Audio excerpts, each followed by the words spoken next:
Yo, c'est Noémie et aujourd'hui je vous retrouve pour vous présenter ma wishlist pour le mois d'octobre.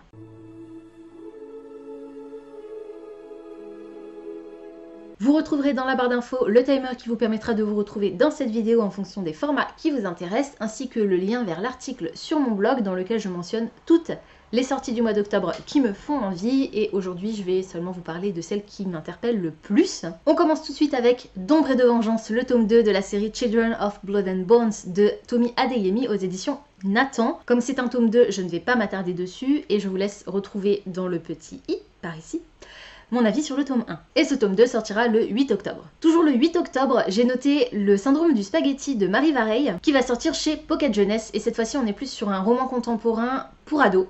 D'habitude, Marie Vareille écrit plutôt pour adultes, du feel-good pour adultes, sauf sa série Elia la passeuse d'âme, qui était de la fantasy, il me semble, pour ados. Donc là, j'ai hâte de voir ce que ça peut donner.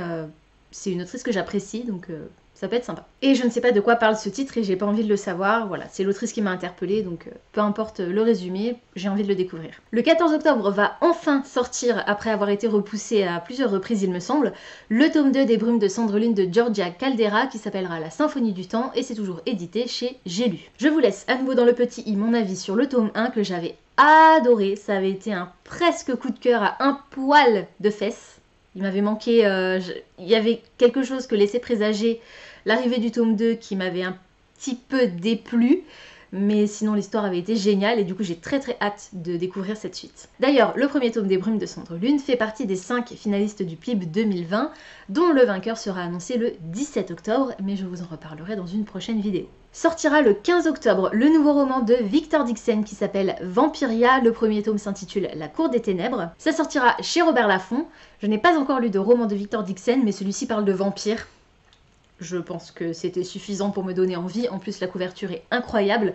Robert Laffont a fait une com de malade dessus. Je vous invite à checker leur compte Instagram. Voilà, j'ai très hâte. Je sais pas trop de quoi ça parle, à part évidemment qu'on va côtoyer des vampires.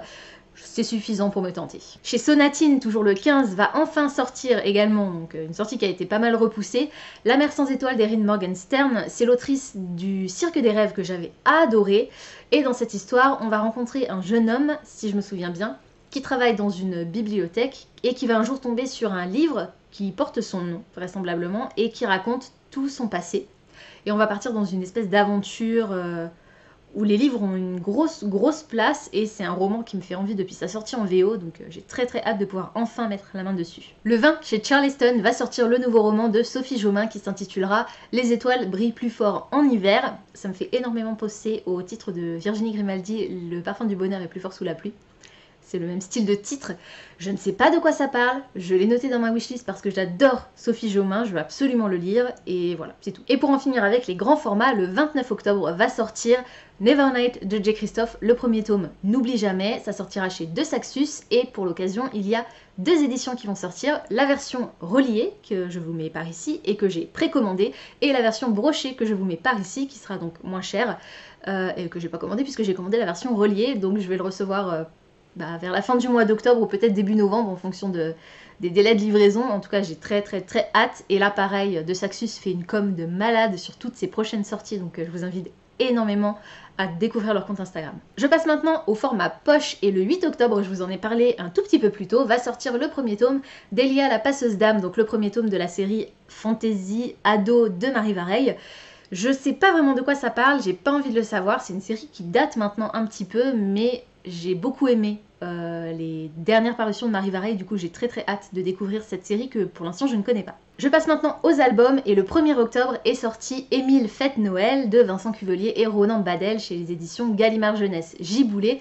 Vous savez qu'Émile c'est un personnage que j'adore, donc forcément je ne peux pas passer à côté de cette nouvelle parution. J'ai également noté qu'il sortira le 9 octobre le projet Barnabus des frères Fan, qui sortira chez Little Urban. C'est une maison d'édition relativement récente il me semble.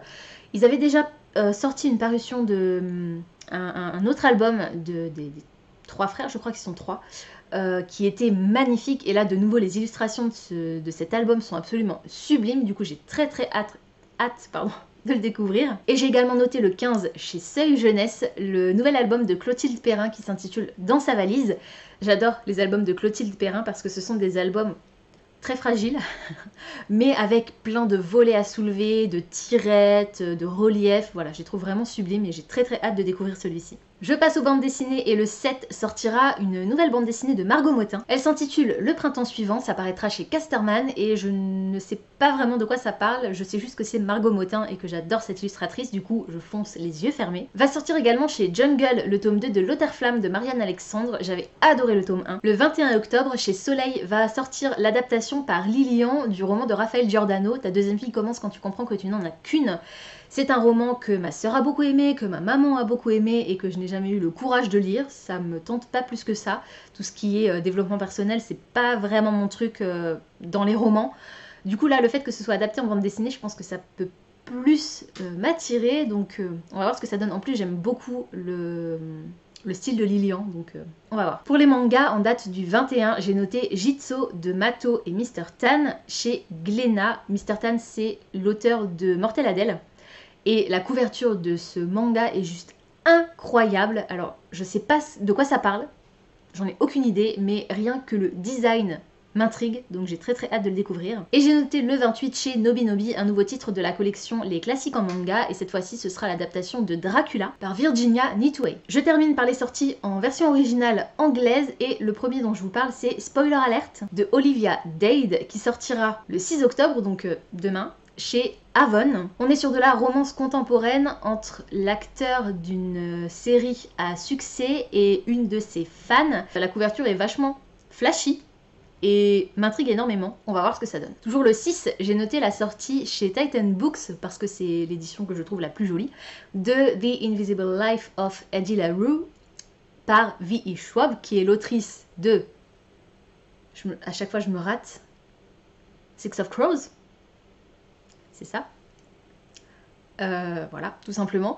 On est sur un récit de SF, vraisemblablement, dans lequel le personnage principal, Eddie LaRue, a fait un pacte avec le diable pour devenir immortel, enfin avec le diable ou avec je ne sais pas qui, pour devenir immortel, ce qu'elle est, sauf qu'elle est parallèlement à ça, condamnée à être oubliée, personne ne se souvient jamais d'elle, tout simplement. Les gens l'oublient, jusqu'au jour où elle va rentrer dans une boutique et où quelqu'un dans cette boutique va se rappeler de son prénom. Le 13, chez Viz Media LLC, va sortir l'adaptation en manga du roman Fangirl de Rainbow Rowell. C'est adapté par Sam Maggs et Gaby Nam.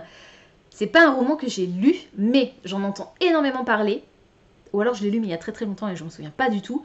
Et voilà, je me dis que pareil, de nouveau, le fait que ce soit adapté en manga ou en BD, ça peut être sympa et peut-être me donner envie de découvrir le roman. Le dernier roman dont je vais vous parler, et je m'arrêterai là après parce que voilà, je vous en ai déjà cité beaucoup, comme dit, si vous voulez en découvrir d'autres, n'hésitez pas à aller sur mon blog. C'est le roman qui, je pense, sera dans la Fairy Loot du mois d'octobre. Il s'agit du premier tome de la nouvelle série de Kerri Maniscalco, qui est donc une autrice best-seller, comme l'indique le Fairy Scoop de la box du mois de septembre.